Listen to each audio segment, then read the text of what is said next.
question 5.7, it says to us here, calculate the x-intercept of h.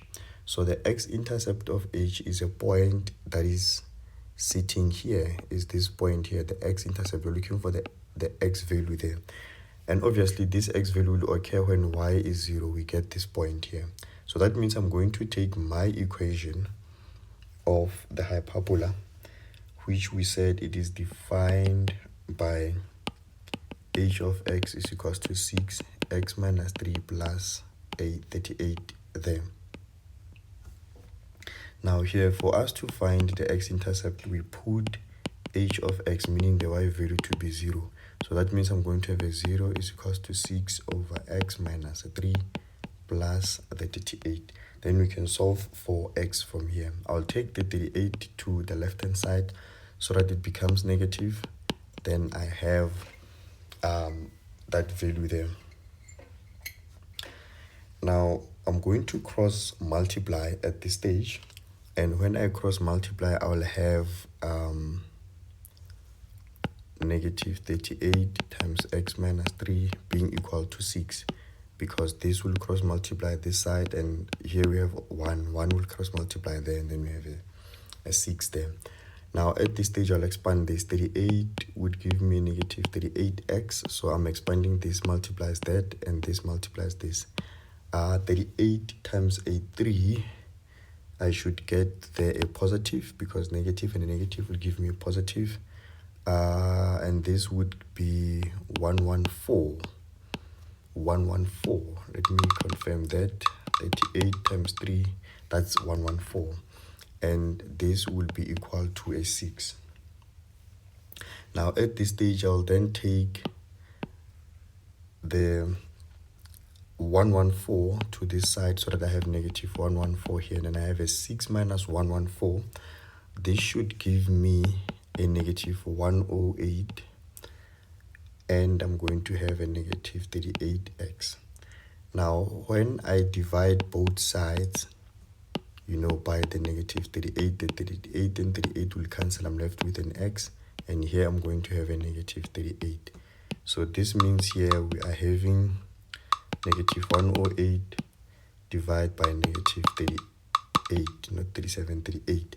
And this gives me a value of x to be 2.84. So that is my value of x. So let us look at that. So we are saying the value of x here will be defined by 2.84. This makes sense actually. I don't have space here, but what I will do, I'll take it down here to say we're having 2.84. This makes sense because the number just after it here is the 2.86 that we found as the coordinate for E. So that number really makes sense. Now from here, this question would be out of 2 marks. So really here we are going to get a mark for equating this to 0, or for simplifying the whole thing, and also getting the final answer there. Now if we go to the next question, which is question 5.8, it says to us here, for which values of x is f of x times g of x greater or equal to 0. Now what does this mean, or what are they looking for? So here we are saying that if we multiply the y values of f and the y values of h, we're looking at where will they be equal to 0, or where will they be positive. Remember, when we say a number is greater than 0, it's positive. So when we multiply these two y values, where are they 0 or positive? And where they are 0 or positive, what are the values of x there, right? So that's what we are looking for. But now let us break it down so that I can explain how do I mean. Now to explain this, I'm going to simply say that I'm going to trace the x values, right? My x values. I'm going to do my input values and compare them to my y values. Now, if I take, let's say, a number here of x and I put this number here, I will get a corresponding y value there. And the same number that I'm taking there, it will actually give me a value on y. Remember that my function of y doesn't end here. It will actually continue like that until it goes to infinity. It will continue like that until it goes to infinity. So it means somewhere here at the top part, I'll have a y value. There will be some y value that we get there. There will be some y value that we get here. Now, what we are doing here, we are saying that this y value for f, remember, we are dealing with f of x times g of x. I'm saying the y value here, the y value here is positive. So I'm having a positive y value. And the y value again here of h, remember this is h, is also positive. And if you multiply these two, they actually give me positive. So that means this value here of x is the one that satisfies this inequality. It satisfies this condition. Now I can do the same with perhaps another point. Let's say somewhere here, it will give me this value here, but the same point here of x, it will give me a value somewhere here. So this means if my graph continues, I'll have a value here. And again, you can see that I'm going to have a positive number of x and a positive number again of h. And that will give me positive. So this number as well satisfies the inequality. Now I can take another number. Maybe somewhere here, it will give me the y value there. So this gives me the y value here. And the very same number, if we extend that number, we get a y value somewhere there. Both these y values are positive. So when you multiply them, they'll give you a positive. We can come and look at the value of x when we are here at 0. We get the y value somewhere here. And if I continue with this function, I get the y value somewhere there. And both these values, we know this is 40. I don't know this one, but what I know is that they're both positive. And they'll be, when I multiply them, they'll give me a positive number. Then they satisfy this inequality. And I can continue really doing this, throughout these functions. You would see that when I come to this point here, I get the y value here. The same number of x will give me the y value here. And both of them are positive. So I'll get a positive inequality. Now, when I get to this point here of 2, I get the y value of 0 here. Do you see that? When I put a 2 here on the function h, I get a 0. But when I put a 2 on the function f, I get a number here. I get a positive number here. So I have a 0 times a positive number. So we're having a positive number for f, and we multiply that by 0, and this will give us a 0. Again, this satisfies the inequality because it says we either get a positive number or we get a 0. So that point satisfies the inequality. Now, I want you to pay attention on this one because that's where things get tricky. If you look at a number that is above the 2, let's say we put a x value here. This x value will give me a negative number here. But the same x value here will then now give me a positive number here. Now, for the first time, I'm having what? We get a negative value for f. If you look at the function f here, this is a function f. It gives us a negative value. But our h function, it actually gives us a positive value. And when you multiply these two, you'll get a negative. We know that positive and a negative gives us a negative.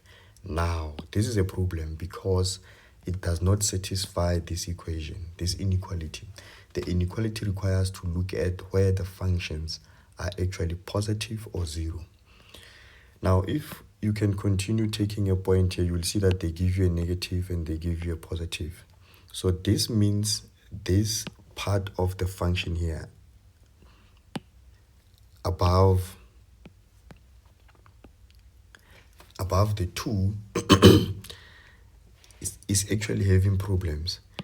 Because now if we come and continue doing our numbers, if I look at this number here, where we have a number of 2.84, remember this is a 2.84, we calculated that to be 2.84, you will find that my value here is a 0. I'm getting a 0 here.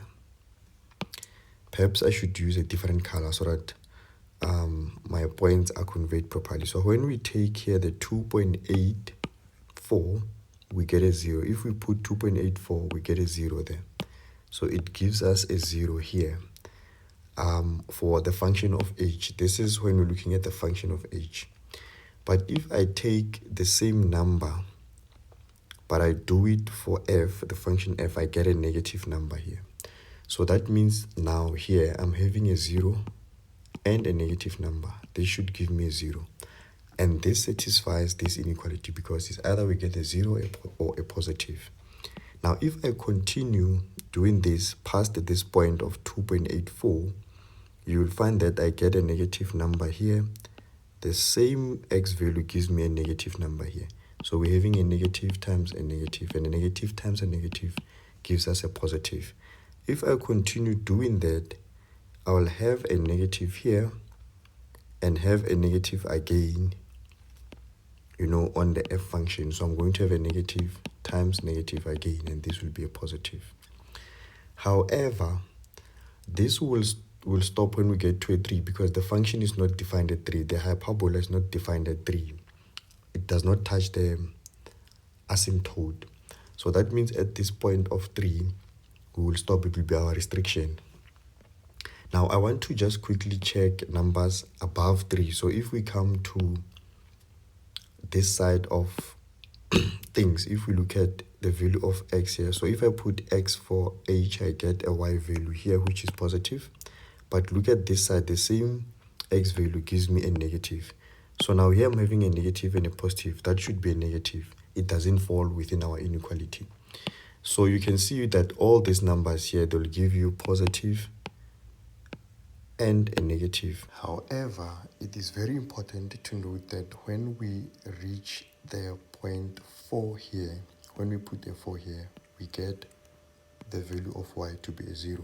So that means on our f of x times h of x, we have our f to be a 0 here. And if we take the same value of 4 and we go now to our hyperbola, we get a positive number there. And this would mean we're going to have a 0. And this again satisfies our inequality. Now, if we go above 4 and we come here, let's say a number here, we get a positive number here for our function f. And the same value of x will give us a positive number as well here. Then we get a positive number. And this will give me a positive number. And again, this satisfies our inequality. Now, this will continue to give us positive numbers, until we go to infinity like that. Now, what we have done so far, or what we have mapped so far, is that if we look at the values from negative infinity and we come through with those values until we get to a point here of 2, all these x values here will give us the y values that will satisfy our inequality here. And if also we take the values that are here, they'll also satisfy the inequality. And if we also take the values that are above 4, they'll satisfy our inequality. So that means my values will range from the negative infinity to a 2 here, and to this point here of 2.86, which we calculated in the previous question. It was 2.84 until we get to a 3 here, which is not included. Remember, we said this is a 3.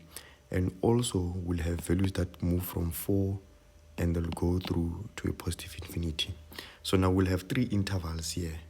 We'll have this interval, and that interval, and all these intervals they'll form a union.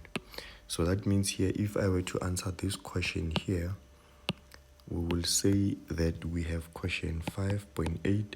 We have numbers that range from negative infinity until a 2, which is included, and then a union of the 2.84, which also is included, 2.84, and this will range until we get to a 3, which is not included. So this is this point here, a 3, because there's an asymptote there. And we'll have a union again of taking them from 4, which is included, until infinity. So that's how you'll write your intervals. Now, all this, for you to be able to see it, should take you about a minute and guarantee you 1 mark. Now, question 5.9 says determine the equation of the axis of symmetry of H that has a positive slope. And they say to us, write your answer. We should write your answer in the form of y is equals to. Now, we know that our hyperbola has 2 axes of symmetry, one that will go like that and the other one that will go like that. Both of them will pass through this point here. Now, this one has a negative slope and this one has a positive slope. In other words, they want us to find the equation for this one here. So I'll focus my attention really on that specific axis of symmetry. So the axis of symmetry that we need to pay attention on would be a line that actually passes through that point here, and this point will be defined by the 3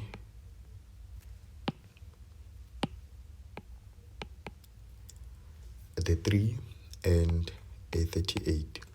So it means now I'm having a line that has a slope of x is equals to 1. Remember, the axis of symmetry for a hyperbola always has a slope of 1 or negative 1 if it's going downwards. So here we have a line that has a slope of 1 and it cuts through that point there. So to find the equation for this is really the simplest thing we can ever do, because we worked with straight lines from grade 9 up until now. So what I'm going to do is that I can use the equation that says y minus y1 is equals to mx minus x1 and I'm using the point here 3 and 38, 3 and 38, and we know that our slope is 1 because, you know, as I said, the hyperbola always has a slope or a gradient of 1. So from here, this becomes a simple substitution problem where we're going to say y minus y1. So my y1 would be this here, the 38, and the gradient we're saying is 1. Then we're going to say x minus x1. So the x1 would be the value of x there on that point. So I'm going to have a 3. And from here, this question becomes very, very, very, very boring because you just simplify and find y. So I'm going to take the 38 to this side so that it becomes a positive 38. So while I do that, I'm going to multiply this here so that I have an x.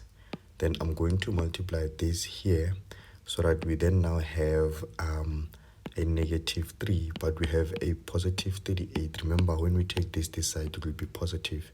So now if you say 3 plus 38, that should give us a value of 35. We should have a value of positive 35. And so this is our line of axis of symmetry. That is a positive slope.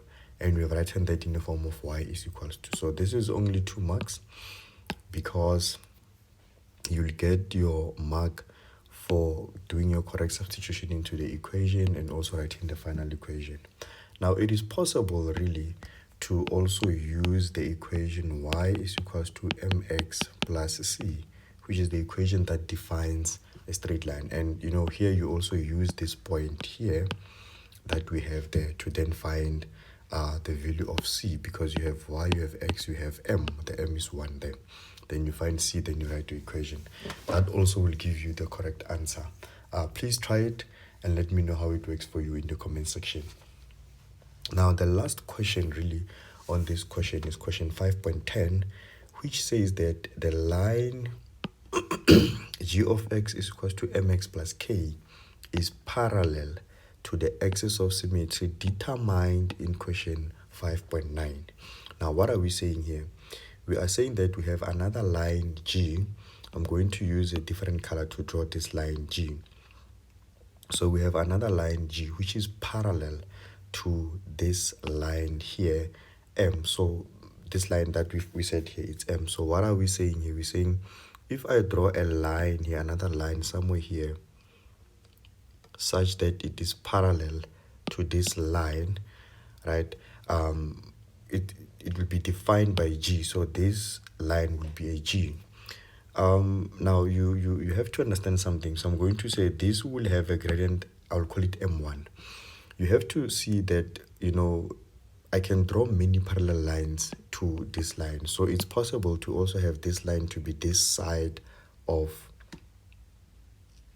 the graphs. So this will also be G. It's possible that G can be this side, and it will also have a gradient, let's say, of M1. I'm just going to call it M1. Now remember, these lines are the same lines, just that I'm drawing different two possible positions where this line can be, where it can be located.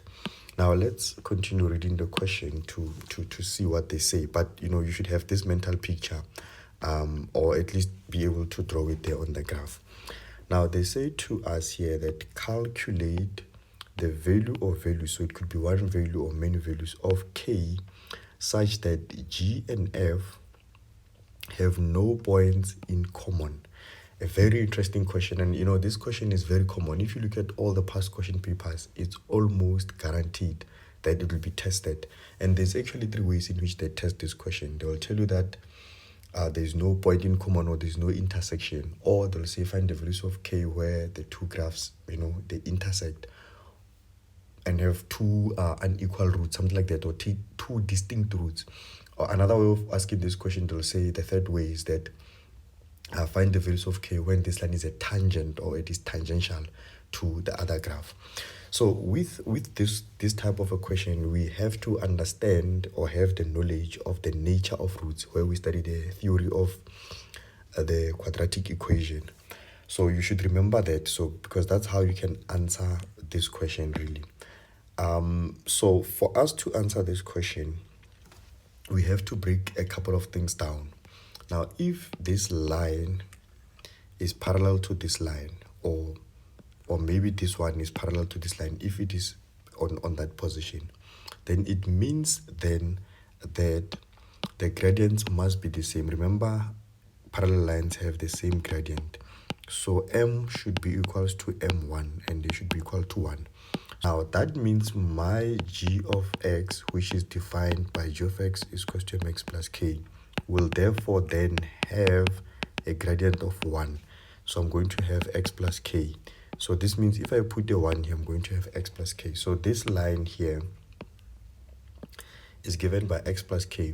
The only thing that we don't know, we're trying to figure out, is the value of k, because obviously it will cut here at a different value of the y-intercept, or here the value of y-intercept will be different. Now, what I'm going to do here is that I'm going to say, for me to find the value of k, I'm going to assume that these two graphs cut each other, meaning this line G, it actually cuts the function f. It cuts the function f here. Or if it's here downwards, in the down position, I'm going to assume that this line cuts the function f here.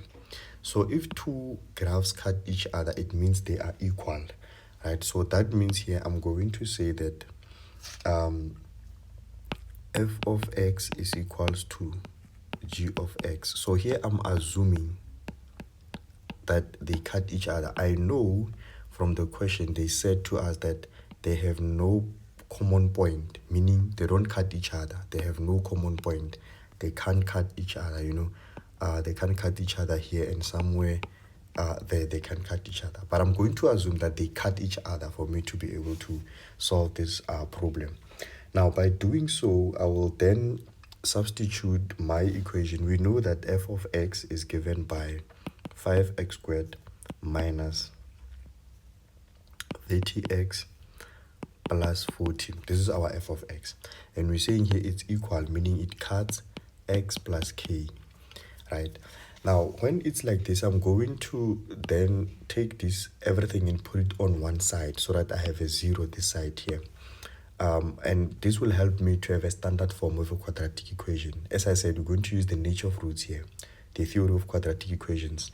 Now, this would mean I'm going to have 5x squared. And when I take the x to this side, it's going to be a negative x. So that means I'm going to have a negative 31x. And then if I take the k to the other side, I'm going to have a negative k. And this is equals to 0. You know, this k would be negative when it comes to this side. Now, this thing, when it's sitting like this, it actually has the standard form of a quadratic formula.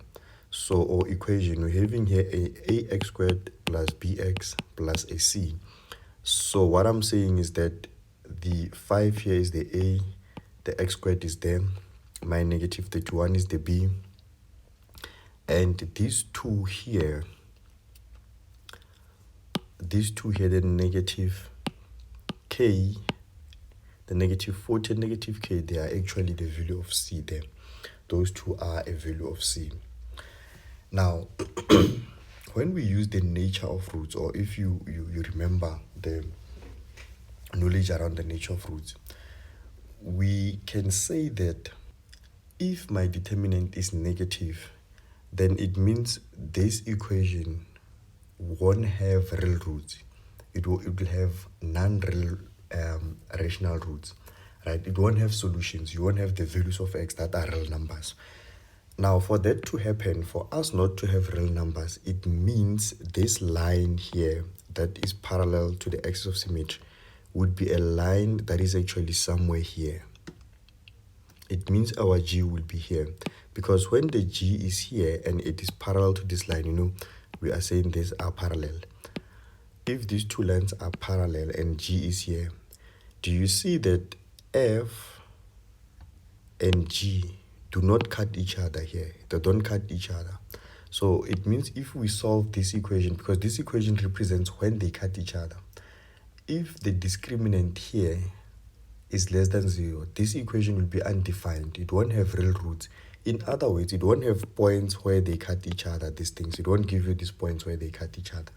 Or even on this side, it won't have a point here where they cut each other and a point somewhere here where they cut each other. You won't have those points. But this will happen only if the discriminant is less than 0. And obviously, you can see that we can't have any parallel lines this side to this line, because the lines that are on this side of the graph will always cut the graph. So it means our line should be below here. So now what I'm saying here is that I will say for the discriminant to be less than 0, right? There won't be a common point, no common point, right? There won't be any common point as the question requested. The graphs won't touch each other because they're undefined. We don't have real values where the two graphs cut each other. But now we know that the discriminant here is actually given by b squared minus 4ac is less than 0. Now we are going to then take this and put it there to find the discriminant.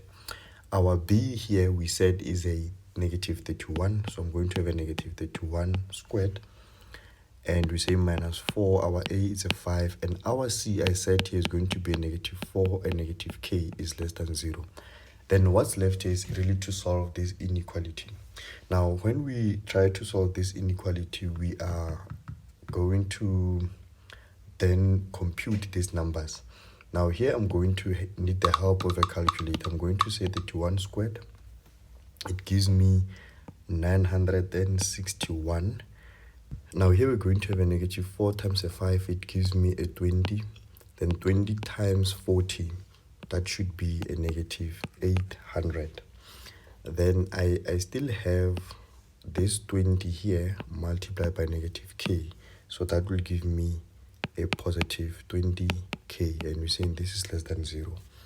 Now, these two, I can just combine them so that I have here 161 plus 20k is less than 0. And this is a simple inequality really, because the linear inequality where I'm going to take this to this side so that I have a 20k less than negative 161. And I'm going to then divide by the 20, and I'm going to have a what? A negative 161 over a 20.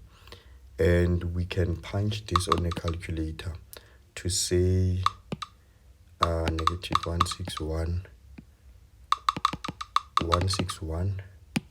all over a 20, and that gives me negative. So this means our k should be less than negative 8.05.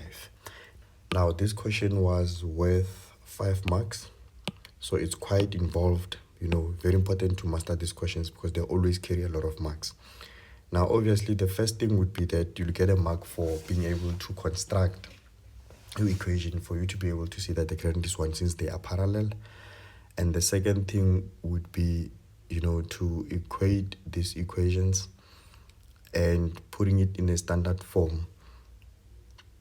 So the second point will come from putting this equation in a standard form and using your discriminant to say the discriminant is less than a 0, because you're looking at it where it's undefined, where it's negative.